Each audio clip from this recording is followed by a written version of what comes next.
पड़ोसी देश म्यांमार में सोमवार को तख्तापलट हो गया है। म्यांमार की सेना ने देश की सर्वोच्च नेता आंग सान सू की और राष्ट्रपति विन मिंट समेत कई वरिष्ठ नेताओं को हिरासत में ले लिया है। सेना के देश में 1 साल के लिए आपातकाल की घोषणा करते हुए सत्ता पर कब्जा कर लिया है। म्यांमार सैन्य टेलीविजन के मुताबिक सेना ने 1 साल के लिए देश पर नियंत्रण कर लिया है। सेना के कमांडर इन चीफ मिन आंग ह्वांग के पास सत्ता जाती है। म्यांमार में मचे इस सियासी भूचाल पर वहां की सेना का कहना है कि चुनाव में हुई धोखाधड़ी के जवाब में तख्तापलट की कार्रवाई की गई है। तख्तापलट के साथ ही देश के अलग अलग हिस्सों में सेना की टुकड़ियों की तैनाती कर दी गई है। म्यांमार के मुख्य शहर यांगून में सिटी हॉल के बाहर सैनिकों को तैनात किया गया है ताकि कोई तख्तापलट का विरोध न कर सके। इससे पहले सत्तारूढ़ party national league for democracy के प्रवक्ता न्यंट ने आंग सू की और राष्ट्रपति विन मिंट समेत अन्य वरिष्ठ नेताओं को सेना द्वारा हिरासत में लिए जाने की पुष्टि की। साथ ही उन्होंने कहा, हम अपने लोगों से कहना चाहते हैं कि वे जल्दबाजी में जवाब ना दें, वे कानून के मुताबिक कार्रवाई करें। म्यांमार में लंबे समय तक सैन्य शासन रहा है। वर्ष 1962 से लेकर साल 2011 तक देश में सैन्य तानाशाही रही है। वर्ष 2010 में म्यांमार में आम चुनाव हुए और 2011 में म्यांमार में नागरिक सरकार बनी, जिसमें जनता के चुने हुए प्रतिनिधियों के हाथ देश की कमान सौंपी गई। नागरिक सरकार बनने के बाद भी असली ताकत हमेशा सेना के पास ही रही, इसलिए आज की घटना राजनीतिक संकट का वास्तविक रूप है।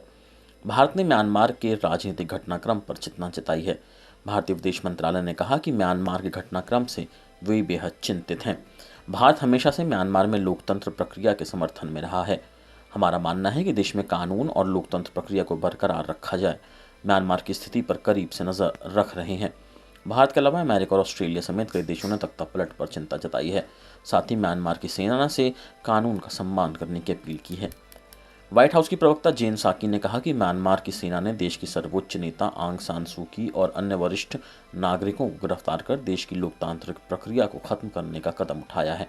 अमेरिका ने म्यांमार की सेना को चेतावनी देते हुए कहा कि अमेरिका ने हाल के चुनावों के परिणामों को बदलने या म्यांमार के लोकतांत्रिक व्यवस्था को बाधित करने के किसी भी प्रयास का विरोध किया है। अगर ये तख्तापलट खत्म नहीं हुआ तो जिम्मेदार लोगों के खिलाफ कार्रवाई की जाएगी। वहीं ऑस्ट्रेलियाई विदेश मंत्री मॉरिस पाइन ने सू की रिहाई की मांग करते हुए कहा कि हम नवंबर 2020 के आम चुनावों के परिणाम के अनुरूप नेशनल असेंबली के शांतिपूर्ण पुनर्गठन का पुरजोर समर्थन करते हैं। बता दें कि म्यांमार के सांसदों को पिछले साल के चुनाव के बाद से संसद के पहले सत्र के लिए राजधानी नायापीटा में सोमवार को इकट्ठा होना था। सेना ने कहा कि चुनाव परिणामों में हुई धांधली के बाद कार्रवाई की गई है। दरअसल नवंबर 2020 के चुनावों में संसद के संयुक्त निचले और ऊपरी सदनों में सू की पार्टी ने 476 सीटों में से 396 सीटों पर जीत हासिल की थी, लेकिन सेना के पास 2008 के सैन्य मसौदा संविधान के तहत कुल सीटों का 25% आरक्षित है। कई प्रमुख मंत्री पद भी सेना के लिए आरक्षित हैं। तभी से सेना आरोप लगा रही थी कि चुनाव में बड़े पैमानों पर धांधली हुई है। हालांकि सेना चुनाव में धांधली का सबूत नहीं दे पाई थी। संयुक्त राष्ट्र महासचिव एंटोनियो गुतारेस ने म्यांमार में तख्तापलट और नेताओं को सैन्य हिरासत में लिए जाने की निंदा की है।